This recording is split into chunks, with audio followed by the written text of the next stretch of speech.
사랑하는 여러분, 오늘 이제 고난에 대처하는 방법 야고서 마지막 강해입니다. 첫 번째 1장에서는 시험에 대해서 많이 얘기했고, 두 번째 이제 지혜로운 자와 미련한 자다. 그리고 비방하지 말라는 것. 또 기업을 운영하는 사람들에게 야고보가 권면해주는 아주 주옥 같은 말씀을 우리가 같이 들었고, 또 지난번에는 인내하라. 사랑은 오래 참고 사랑은 끝까지 견디잖아요. 인내하라. 오늘은 이제 고난을 만났을 때는, 고난에 직면했을 때는 뭐하라? 기도하라 말씀하고 있어요. 같이 말씀을 나눌 때 다시 한번 우리 고난이 변하여 축복이 될 수 있기를 주의 이름으로 축원을 드립니다. 자, 야고보서 5장 13절 14절 한번 같이 읽어보겠습니다. 시작.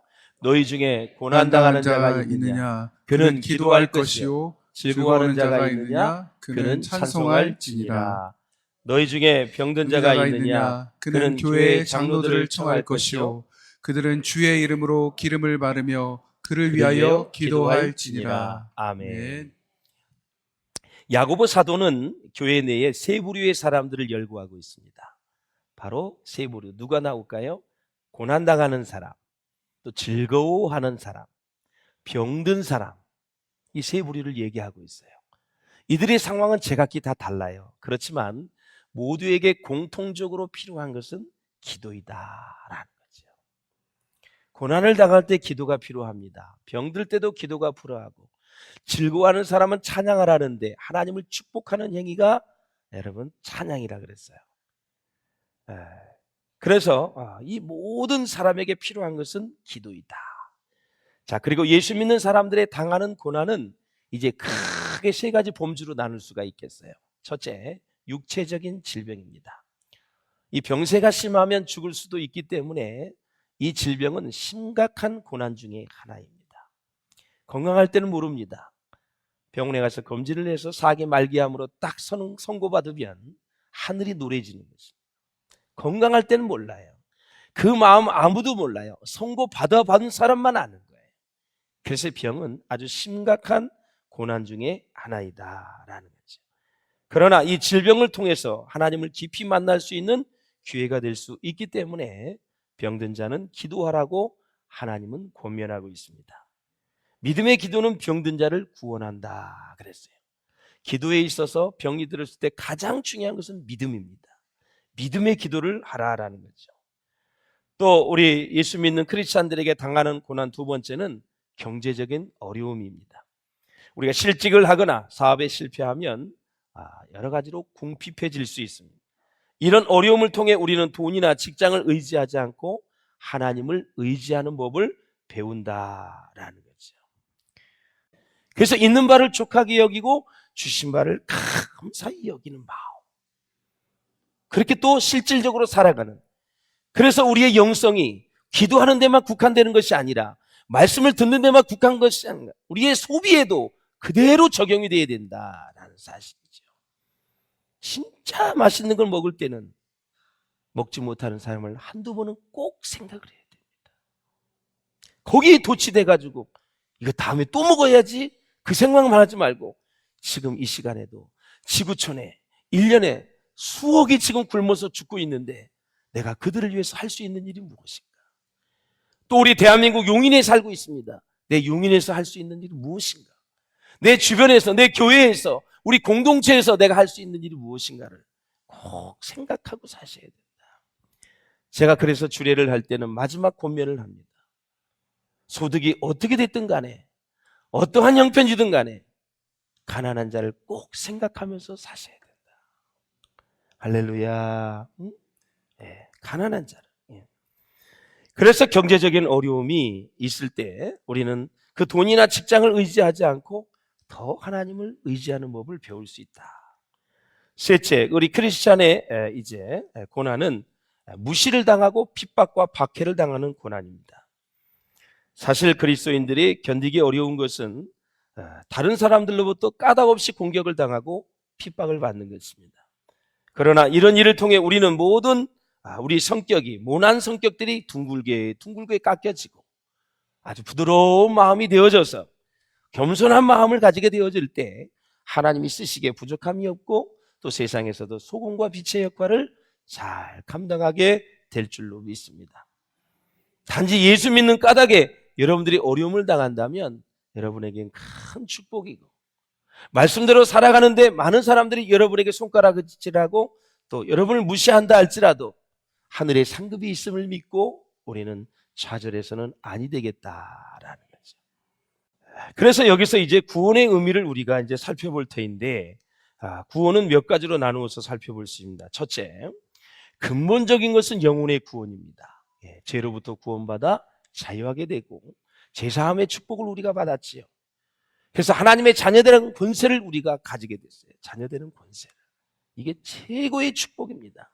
이것이 감사해서 오케스트라도 하는 거고, 여러분 성가대도 하는 거고, 봉사, 식당 뭐 다 그게 감사해서 하는 거예요. 저도 목회하면서 너무나 힘들고 어려운 일이 많이 있지만, 억울한 일도 많이 있고 눈물도 많이 있지만, 참아야 될 때가 한두 번이 아니지만 구원의 은혜를 감사하며 하나님 앞에 사역을 감당합니다. 누가 날 위해 죽어줍니까, 여러분? 내 죄 위해서 그분이 십자가에 못 박혀 돌아가셨잖아요. 내 죄값을 그분이 다 치루어 주셨잖아요. 다 이루었다. 그게 테텔레스타이 아닙니까? 너희 죄로 네가 저렇게 십자가에 못 박혀 죽어야 되는데 내가 대신 죽어서 네가 치러야 할 죄값을 내가 다 지불했다, 완불했다라는 뜻 아닙니까? 너무나 감사해요. 너무나 고맙고 감사해요. 그게 너무 고마워서 사역을 하면서도 지칠 때에도 힘이 나는 거죠. 두 번째는 영혼을 구원함과 동시에 마음과 생각을 구원하신다. 그래서 우리가 예수를 믿고 구원받았다는 것은 우리의 영혼이 하나님과의 관계에서 하나님의 자녀됨을 확증하는 것입니다. 그동안 소중하지 않았던 나의 존재가 구원을 통해서 비로소 소중하게 여겨지는 거죠. 예수 믿기 전에는 그렇게 소중한 줄 몰랐어요. 그런데 하나님이 나를 창조하시고 만드시고 그리고 나를 구원해 주셨다는 이 사실을 생각하면 내가 얼마나 소중한 존재인지 말할 수가 없어요. 우리는 결과에 따라서 나의 가치를 막 떨어뜨릴 때가 있어요. 공부를 못해서 대학을 잘 못 가고 직장을 잘 못 가고 하는 일이 안 되고 사업이 안 되면 나는 무가치한 존재야, 나는 쓸데없는 사람이야, 이런 절망하고 낭망할 때가 있는데, 사랑하는 여러분, 저와 여러분을 위해서 예수님이 그분이 하나님이신데 십자가에서 못 박혀 죽으셔가지고 그 피값으로 저희들을 사신 거예요. 사신 거예요. 요즘 금값이 진짜 금값이 있죠? 예? 여러분에게 지금 100톤이라는 금을 누가 주면은 엄청 좋아하실 거예요. 예? 우리나라에 지금 101톤이 금이 있더라고. 어디 신문에 보니까. 전 세계가 지금 금 사재기로 난리가 났어요. 혹시나 경제 불황이 올까봐 금으로 해가지고 이제 어려움을 극복하려고. 예? 우리가 비싼 거에 선물을 받으면 너무너무 고마워하지요. 예? 그런데 피값으로 저와 여러분의 영혼을, 생명을 사셨다라는 것이죠. 감사한 거죠, 여러분. 예수의 피값은 경제적인 숫자로 표시할 수가 없습니다. 무한대의 사랑이기 때문에 그 은혜를 우리가 감사하면서 살아야 되겠죠. 그리고 내 존재가 소중하게 느껴지면 상대방의 영혼도 소중하게 느껴지는 거죠. 내 아내, 내 남편, 내 자녀, 내 부모, 내 성도들, 내 직장의 동료들, 리더십을 지금 발휘하는 모든 분들은 내가 소중하면 다른 사람도 소중한 마음으로 보는 거죠. 그렇게 가질 때 사이가 밝아지게 되고 허물을 덮어주게 되고, 그리고 그 영적인 시너지는 뭐 대단한 거죠. 소중하게 여기게 되는데 하나가 될 수 밖에 없지요. 다 하나가 되어지고. 존귀하게 여기는 게 그렇게 중요한 거예요. 그러면 뭐가 올라가요? 자존감이 올라가는 거예요. 그 웬만한 소리에도 그냥 패스. 열등감이 있으면 작은 얘기도 오해가면서 힘들어 하거든요. 자존감이 높아지면은 그냥 웬만한 건 다 패스입니다. 누가 당신한테 무슨 얘기를 했대 그러면 그냥 개소리야. 그래서 신경 쓰지 마. 그런데 그 소리도 안 했는데 그냥 스쳐치라는 소리를 듣고도 봐라, 잠을 못 자고 막 그러는 거죠. 여러분, 예수님이 우리를 구원하셔서 그 피값으로 우리를 사신 거예요.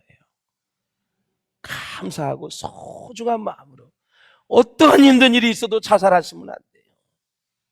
할렐루야. 자살하시면 안 돼요. 하나님이 우리의 생명을 사셨기 때문에 이거 내 생명이 내 게 아니야. 하나님의 것이야.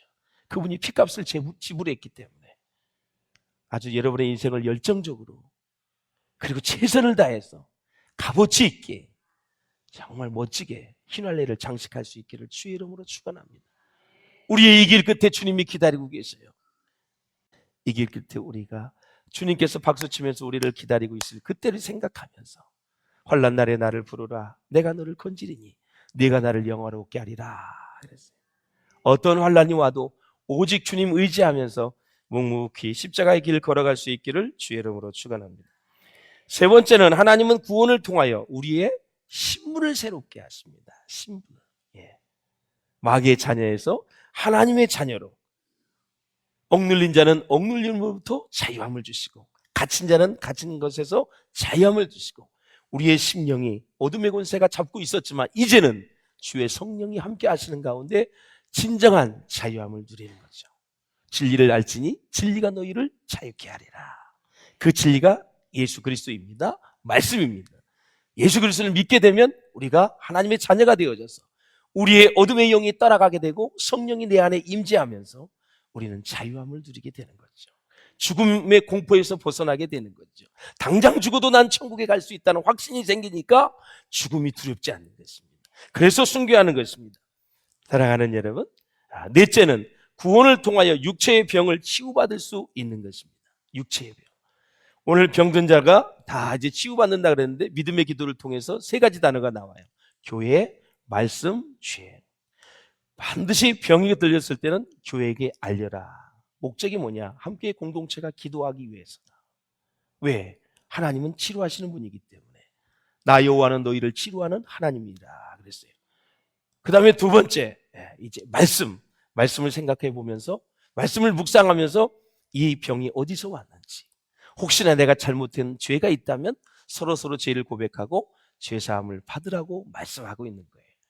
그래서 병든 곳에, 병든 자에게는 반드시 교회, 말씀, 죄, 이 세 가지가 꼭 같이 등장해야 돼요. 할렐루야. 숨기지 마세요. 우리 예수 믿지 않는 사람들도 병이 오면 알리라 그랬어요. 거기에 처방이 있을 수 있고 그래요. 로마서 10장 9절에도 내 마음이 믿으면 뭘 얻어요? 구원을 받으리라. 믿음의 기도는 15절에 병든 자를 구원한다 그랬어요. 할렐루야. 14절 한번 다시 읽어보겠습니다. 14절 시작.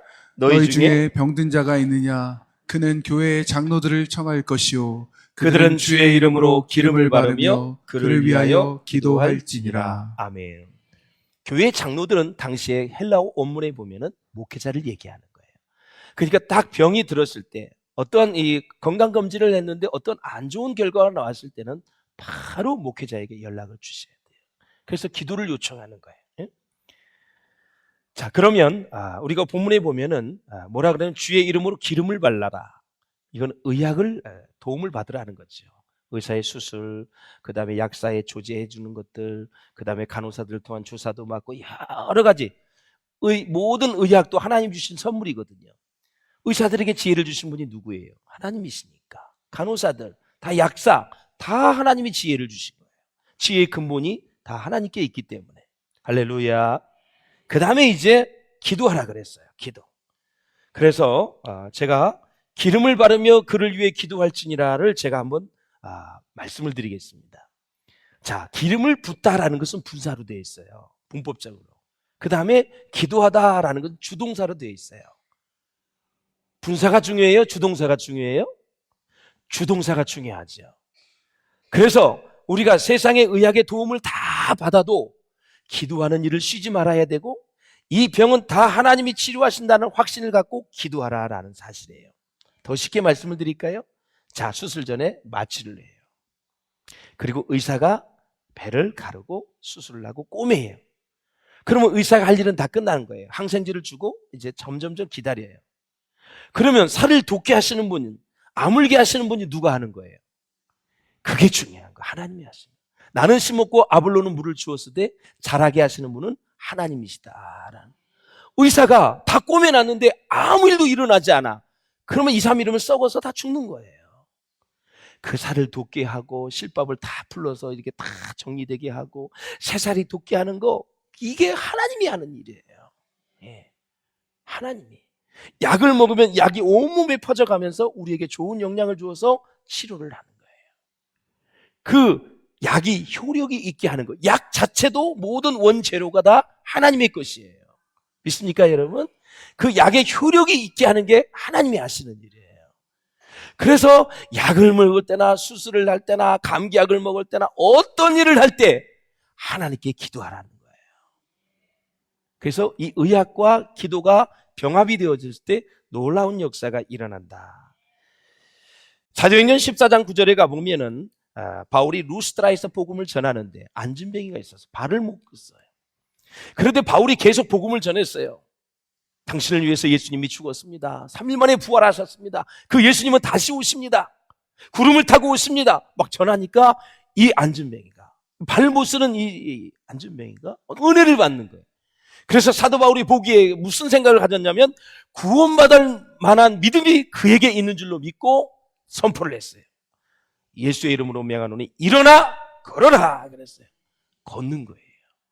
그러니까 사랑하는 여러분, 구원받을 만한 믿음이 뭐로 연결된 거예요? 신유의 역사로, 병고침의 역사로 이루어진 거예요. 그러니까 설교를 들을 때 내가 그것이 믿어질 때, 아멘 할 때, 그것은 다른 모든 방면으로 축복의 역사가 일어날 수 있다라는 사실이에요. 병을 고침받기를 위해서 막 사모하며 말씀을 들었는데 막 믿어져. 그러면 다른 인생의 문제가 또 해결되고 자녀의 문제도 해결되고 각종 내가 걱정 근심했던 것들이 싹 사라지게 되는 거죠. 할렐루야. 그래서 우리는 승리할 수 있는 거예요. 그래서 말씀을 들을 때 믿음으로 받아야 되는 거예요. 예. 할렐루야.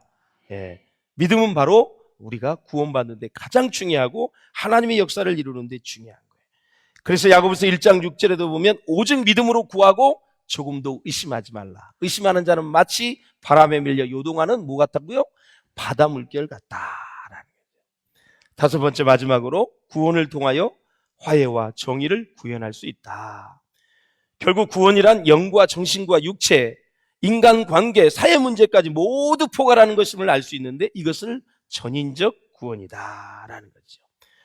예수님께서 우리 구원을 위해서 하신 일이 뭐예요? 말씀이 육신이 되셔서 우리 가운데 오셨습니다. 대속의 제물로 하나님과의 관계에서 십자가를 지셨고 복음을 전하셨고 병을 고치셨어요. 다만 장례식을 치르신 적은 없으십니다. 왜냐하면 장례식이 이제 이루어지게 되면 참석하셔서 죽은 사람을 살려내기 때문에 예수님은 장례를 치른 적이 없어요. 어떤 책에 보니까 얼마나 재미있는지, 나사로가 죽었어요? 안 죽었어요? 죽었지요. 며칠이 됐어요? 3일. 시체 썩은 냄새가 나. 그 누이들이 늦게 왔다고 막 원망불평했어요. 예수님 도대체 어디를 갔다고 이제 왔냐고. 예수님이 무덤 앞에 섰어요. 나사로야 나오너라 그랬더니 나사로가 걸어 나오는 거예요. 그래서 그 책에 보니까 뭐라 그러냐면 나사로의 이름을 부르지 않고 죽은 자들은 일어날지어다 그러면 공동묘지인 사람이 다 일어났더니, 그래서 이름을 불렀다라는 나사로만 살아난 거예요. 옆에 있는 사람은 전부 살아나지 않았어요. 마지막 때 주님이 이 땅에 구름을 타고 오실 때 여러분의 이름을 부르신다 그랬어요. 예. 사랑하는 여러분, 그래서 기도가 그렇게 중요하다. 존 보년이 뭐라 그랬냐면 기도는 영혼의 방패이며 하나님께 드리는 제물이며 사탄에게는 뭐라고요? 천벌이다. 예. 예수님이 하신 일의 중심이 뭐냐면 기도입니다. 설교의 대가가 누구냐면 영국의 찰스 스펄전 목사님입니다. 그러면 설교를 강조해야 되는데 이분이 뭐라 그랬어요? 시작. 나는 10명의 사람에게 설교를 가르치니 한 사람에게 기도를 가르치는 것이 낫다. 그만큼 기도를 강조한 거예요. 앤드류 모레이는 뭐라 그랬어요? 시작. 교회를 기도로 결집하는 사람이야말로 역사상 세계복음화에 가장 큰 공헌을 한 사람이다. 아멘. 교회에 기도를 활성화시키는 사람이 세계 복음화에 가장 큰 공헌을 한 것이다. 왜? 기도를 통해서 일하시기 때문에. 그러니까 목사는 새벽기도 나와라, 불기둥기도에 나와라, 중보기도 나와라, 어머니 기도에 나와라, 일분 기도해라, 땅밟기 기도해라 하는 거예요. 이런 확신이 있기 때문에 기도는 하나님이 일하시는 거거든요. 할렐루야. 네. 여러분, 기도와 사랑에 빠질 수 있기를 주의 이름으로 축원을 드립니다. 그 유명한 사람은 이제 조지 뮬러 목사님 얘기하고 마치겠어요. 이 영국 사람인데 믿음과 기적의 사람이죠. 5만 번의 기도 응답을 받은 사람입니다. 하루는 고아원 원장이 그랬어요. 그때 고아원에 3,000명, 5,000명이 있었어요. 원장이 얘기합니다. 목사님, 더 이상 음식이 이제 없습니다. 그러니까 뮬러 목사님이 뭐라 그랬냐면, 원장님, 기도했습니까? 물론 모든 사람은 기도했다고 이제 대답을, 그 사람도 기도했다 그랬어요. 뮬러가 그랬어요. 목사님이 기도한 이후에 하나님이 먹여주실 것입니다. 하나님이 책임져 주실 것입니다. 딱 확신을 준 다음에 몇 분이 지났어요. 우유 배달보가 마차의 축이 고장이 나서 수리할 때까지는 음식이 상할 것이라고 말하면서 우유, 계란, 치즈를 전부 고아원에 갖다 줬어요. 할렐루야. 바로 이어서 빵집 주인이 노크를 합니다. 빵을 너무너무 많이 구워서 남아서 가져왔다는 거예요. 우유 가져왔지요? 빵 가져왔지요? 그 다음에 또 예산값이 있었어요. 청구서에. 2페니가 이제 모자라서 예산값이 있었는데 구호품 상자를 봤더니 그 안에 2페니가 들어있는 거예요. 재물까지 다 먹을 것까지 하나님이 공급하셨다라는. 뭐를 통해서? 프레이, 기도를 통해서 하나님이 일하신다라는 사실이에요. 이렇게 기도가 중요한 거예요. 그래서 이 윌러 목사님 마지막에 이렇게 얘기합니다. 하나님을 사랑하고 성경을 사랑하고 기도를 사랑하는 사람을 내게 보내주시옵소서. 정말 눈물 나도록 감사하는 거예요. 저도 평생 이 기도하고 있어요. 하나님, 목회를 할 때 우리 평신도들 중에서 하나님을 사랑하고 성경을 사랑하고 기도를 사랑하는 사람을 내게 보내주시옵소서. 여러분에게도 그런 은혜가 있기를 주님의 이름으로 축원을 드립니다. 그러면서 윌러 목사님 이런 얘기합니다. 막 권위자, 유명인사 말고요, 하나님을 사랑하는 사람을 보내주시옵소서. 네. 말씀을 맺히겠습니다. 사랑하는 여러분, 고난당하는 자가 있느냐? 기도할 것이요. 즐거워하는 자가 있느냐? 하나님께 찬양할지어다 그랬습니다. 결국은 좋은 일이든 나쁜 일이든 기도하고 찬양하는 게 우리의 삶의 모습이다라는 거죠. 혹시 이 회중 가운데 괴로운 일을 당한 사람이 있습니까? 슬픈 일을 당한 사람이 있습니까? 걱정, 근심에 잠 못 이루는 사람들이 있습니까? 예수님을 초청하십시오. 예수님께 기도하십시오. 여러분의 마음을 위로해 주실 것이고 여러분의 마음을 만져주실 것이고 다시 힘을 내어서 미래를 향해 힘차게 전진할 수 있도록 우리의 발걸음과 마음을 축복해 주실 줄로 믿습니다. 오직 예수, 그분만이 우리를 살릴 수 있고 그분만이 우리의 인생의 모든 것을 다 맡아서 책임져 주실 줄로 믿습니다. 그분의 행하심은 위대하십니다. 우리는 부족하고 연약하지만 그분이 간섭하시면 우리는 훌륭하게 모든 일을 해낼 수 있습니다. 그분은 전지전능한 하나님이시기 때문에 그랬습니다. 이 어버이 주일을 맞이해서 다시 한번 우리의 고난을 만날 때마다 더 주님께 가까이 나아가시고 기도하셔서 날마다 승리하시는 우리 모두가 될 수 있기를 주의 이름으로 축원합니다.